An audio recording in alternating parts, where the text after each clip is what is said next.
Assalamualaikum warahmatullahi wabarakatuh. Alhamdulillahirabbil alamin wa bihi nasta'in wa ala umuri tamatin.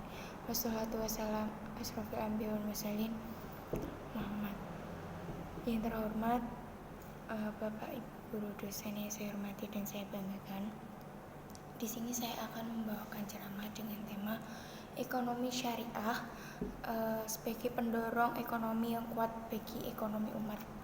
Nah, di dunia ini itu sudah semakin cantik dan sudah semakin banyak teknologinya semakin canggih yang menarik, akan tetapi permasalahan-permasalahan ini itu ada di setiap kehidupan yang di dalamnya ada masalah kemiskinan.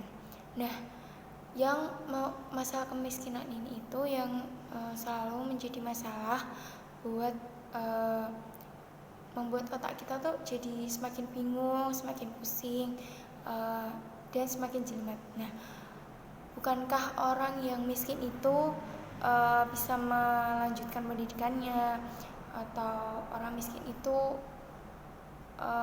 bisa nggak sih melihat atau mendengarkan berita yang terkini? Nah, maka ya seperti itu tuh orang miskin tuh akan menjadi orang yang terbelakang. Bolehkah karena kita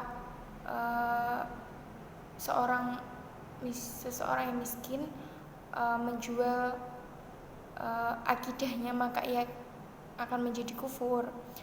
Masalah ini terus dan menerus yang ada di lingkungan kehidupan kita yang seolah-olah tidak ada jalan keluarnya, dan sebagai pemerintah juga sudah memberikan solusi yang konkret dengan cara yaitu tadi ekonomi syariah yang sebagai pendorong ekonomi umat yang kuat. Yang di sini juga diisyaratkan dari firman Allah dari surat Al-Baqarah ayat 275 yang di dalamnya memiliki arti seperti ini. Orang-orang yang makan atau mengambil riba tidak dapat berdiri melainkan seperti berdirinya orang yang kemasukan syaitan lantaran mereka tuh terkena tekanan penyakit gila. Nah, demikian itu adalah disebabkannya mereka itu telah berpendapat sesungguhnya jual beli itu sudah dihalalkan sama Allah, namun riba itu sudah diharamkan sama Allah. Nah, dalam firman Allah juga kita harus menyimak dalam-dalam agar kita sebagai umat Islam itu mempunyai ekonomi yang kuat yang tidak membuat kita untuk melakukan hal-hal yang menurut Islam itu riba.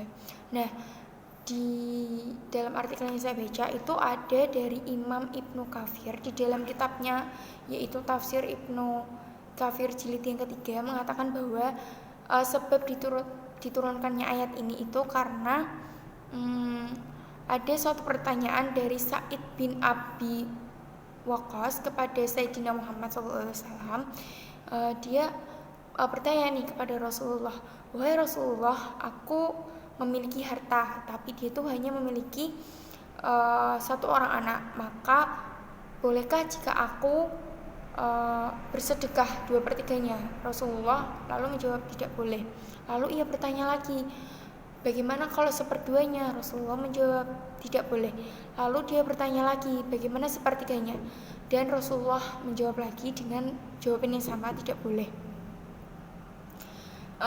Nah, Rasulullah itu setelah menjawab pertanyaan dari Said bin Waqqas itu, Rasulullah melanjutkan perkataannya yang dimana perkataan ini berkata, sungguh aku mengharapkan jika engkau dapat warisan keturunan yang kaya dan berharta dan tidak dari yang terbaik, yang daripada engkau mewarisi keturunan yang lemah bagi apa serta harta mengharapkan belas kasih orang lain.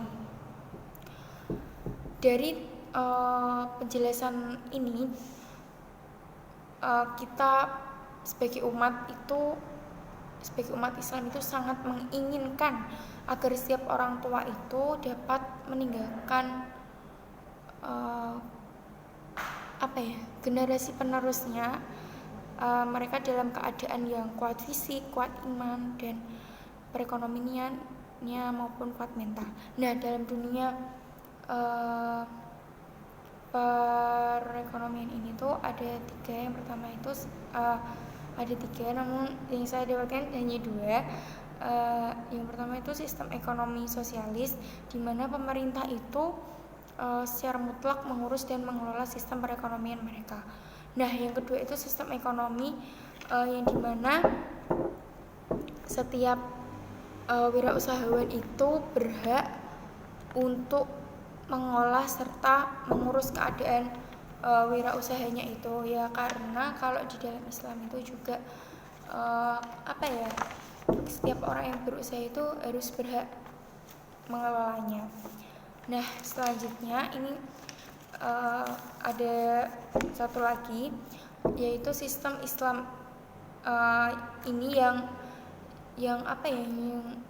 ditonjolkan itu nilai-nilai ukhuwah atau uhwah dan nilai-nilai kebersamaan, dengan artian bahwa setiap orang itu harus saling tolong menolong, seperti yang kaya menolong yang miskin, yang lemah menolong yang kuat. Nah, dari situlah mereka itu merasa bahwa mereka itu tidak ada seperti celah untuk berpisah antara satu sama lain. Nah, dari penjelasan ini maka timbullah sebuah pertanyaan, bagaimana sih teknis untuk menganalisis prinsip ini dan dan yang lainnya. Dan sebagai jawabannya dari firman Allah dari surat Az-Zuriyah ayat 19 yang memiliki arti, dan pada harta-harta mereka ada hak untuk orang miskin yang minta dan orang miskin yang tidak mendapat bagian. Nah, dari sini tuh tidak semua orang yang miskin itu mendapat bagian, karena ada juga orang yang pura-pura miskin lalu akhirnya mendapat bagian yang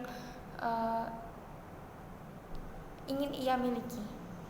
Nah, sekian dulu dari saya. Wabillahi taufiq wal hidayah. Mohon maaf apabila ada salah-salah kata. Assalamualaikum warahmatullahi wabarakatuh.